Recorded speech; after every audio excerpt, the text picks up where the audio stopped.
Hi, good morning. So today is Sunday, first weekend since we arrived here in New Zealand. So we're doing a big grocery. Not really big. It's just right. Para lang sa kailangan nila kasi may pasok na sila next week. So we are here at Pack and Save.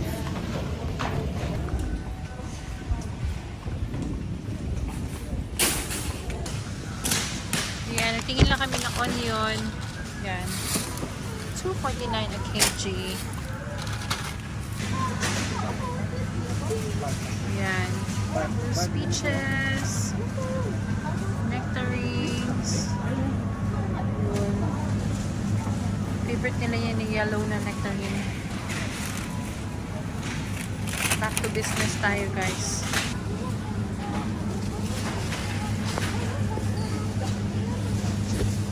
Wipe natin kasi parang ano siya.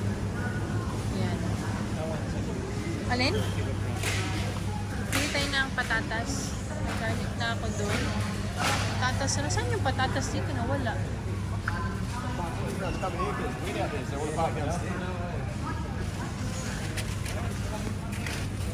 So far, ano pinabili namin? Cabbage, $4. Tapos, umili kami ng yun, ng onion kanina. And then, magkano to? Nectarine. Kasi ito, ano siya, $10 yung isang ano niya, panet na ganyan kalaki. Ayos din. Tapos $8 yung watermelon. Hindi na siya ganun kasama actually. Pwede na. Pero mahal siya. Kasi hindi ganyan yung prices na binibili namin dati.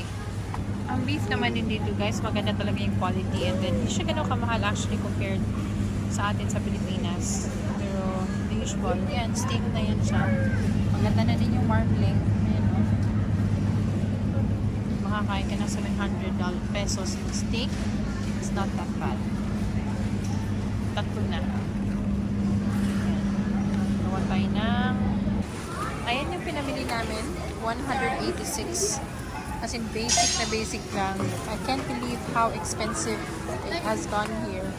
I think mas nagmahal pa nga siya since we left like 6-7 weeks ago.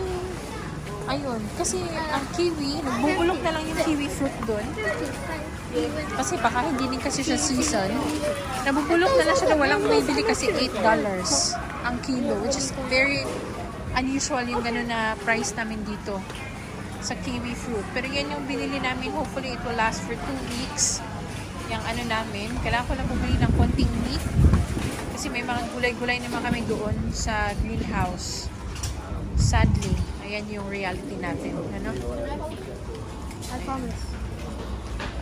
Hindi ako gaano nakapag-vlog doon, guys, kasi ang daming tao and as much as possible ayaw ko na i-include yung mga mukha ng mga tao sa vlogs ko kasi it's not fair, kasi ako din naman ayaw ko magkasama sa vlog yung ibang tao. Ayun, so mahirap kasi very close yung ano, ayun.